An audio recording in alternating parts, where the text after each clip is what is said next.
pretty excited about my home automation system that I got going with Home Assistant, some Z-Wave stuff, and some other things around here, and I just wanted to give a demo of it.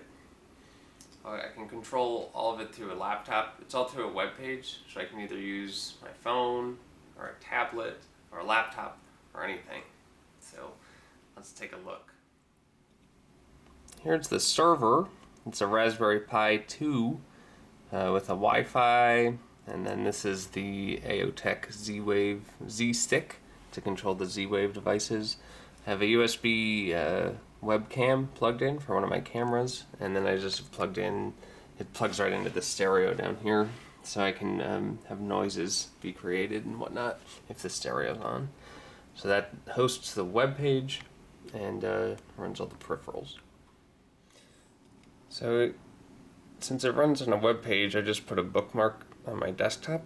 So this actually opens up the web browser, and I have a bunch of switches I can flip. And we'll start with just one of them, the lava lamp, which is here.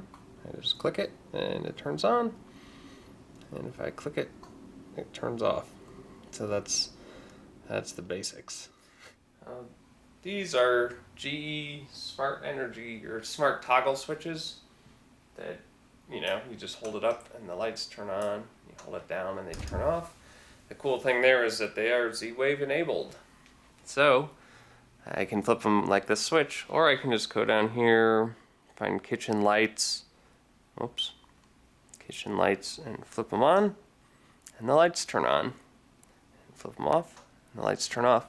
So you can do that on any of your outlets or switches around your house, and it's not too hard to install them. It took me a little while, but not so bad. You can also control hue lights and change the colors of them. So you can do just regular dimming. I'm sliding the thing here, and they can get bright. And you can also change the color just like you can in the regular Hue app. This is just using the Home Assistant webpage. And then you can, of course, control these things sort of programmatically, which is cool. Okay, next thing I have here is this Aeotech Multisensor. Let's see.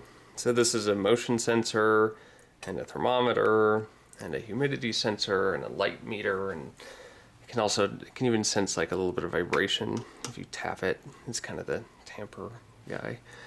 So then, let's see here. If I go down to the multi-sensor on the screen, you can see all these current things about it.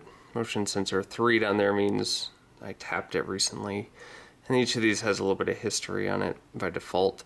You can also get some plugins that give you more time histories of your different sensors. So this is cool. This is pretty cool too. So here we have another Aeotech device.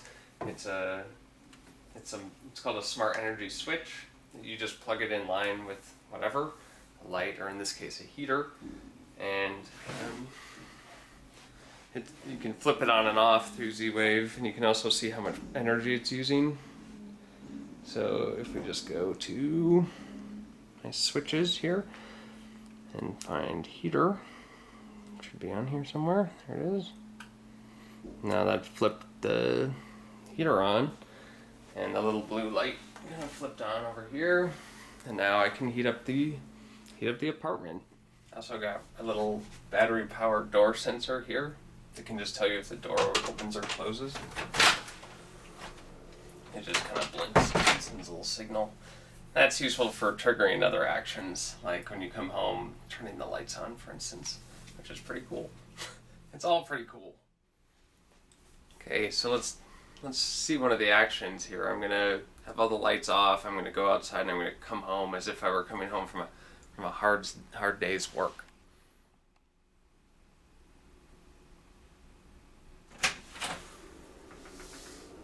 Worked. It gets me every time. So yeah, just since the door sensor went off and all the other lights were off, so it said, hey, somebody just opened the door and no one's home, so let's give them some light. Another one that's kind of cool is that I can have it so that if the door is open and I press this off, then that shuts down everything in the whole house, which is pretty cool. So I don't have to worry about if I left the heat on or anything else. Back on. It just shuts everything down for me if the door is open. So that's another cool use of that door sensor there. One of my favorite things about what I have set up is the motion sensor's nightlight.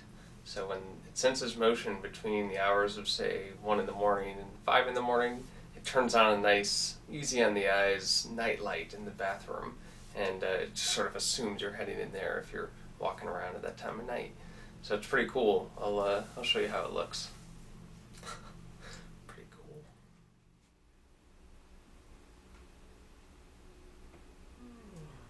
So early, so dark. If only I had a nightlight. Ooh! Look at that. That's fantastic. Doesn't hurt my eyes or anything. So cool.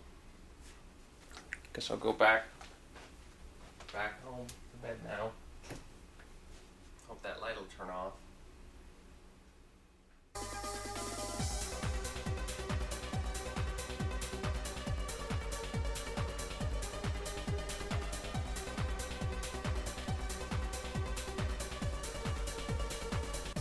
Woohoo! Turned off. So another useful feature is to have it turn the lights on in the morning. So based on the time of day, you can have the motion sensor do different triggers. So let's see what it does if it was later in the day and I was about to wake up.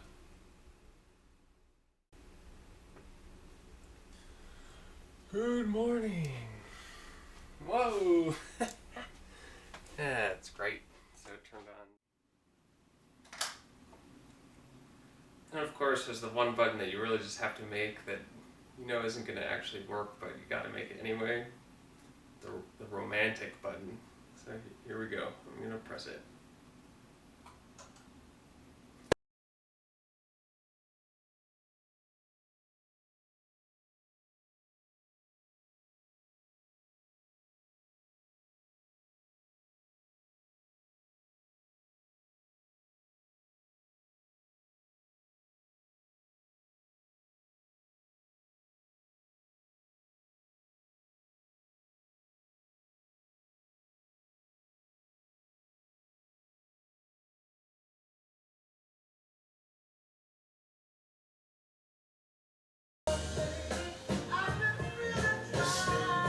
Yeah, doesn't really sound that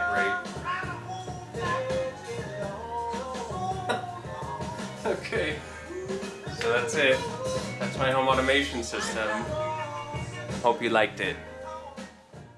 One nice thing I like about this setup is it is totally self-hosted. I have the server running inside my apartment. My data doesn't go outside of the building. There's no company that I have to depend on being online in order for me to do all my home automation stuff. I really like that. And that's a good thing you get out of hosting it on something like a Raspberry Pi or just a laptop or whatever. But the other thing that really makes it great is that if I do want to control things from outside, I have a open VPN server set up on my Wi-Fi router. So I flashed this aftermarket firmware called DDWRT, and I set up a VPN server, which I guess it wasn't trivial, but it's not really all that hard. There's good guides, on the internet and stuff. And so I set that up, and then from my phone or wherever I am, I have clients on all my different devices. And I can just say, okay, go log on to my VPN server, and that talks to my Wi-Fi router through the internet, and it sets up a secure channel between wherever I am, if I'm in France, and my router over there, and then I can log on to the Raspberry Pi Home Assistant server as if I were in the apartment, and so I can flip all the switches and read all the sensors and do anything from anywhere in the world very securely without depending on some other company. So I think that's really great, and I recommend it. For configuring things, I can just do everything from my laptop, which is running Ubuntu Linux. I have the Raspberry Pi bookmarked here. SSH is in, shows me the files on the Raspberry Pi. I can find the Home Assistant ones and just open up my configuration file directly. And then I can just edit the file right here, and whenever I click save, it's already updated on the Raspberry Pi, which is pretty cool. I also often go in on the command line also through SSH. And you know, you can edit the config file again if you want from here, or if you want to do some development type stuff, testing, looking at logs, running unit tests or whatever, you can do it all from here. Or if you have to restart your Home Assistant because you updated the file, whoops, you just do that, and it's pretty easy. So yeah, the development's pretty fun. I did a little bit since I know some Python, not much, but it definitely is easy to add stuff to if you want. Yeah, so that's about it.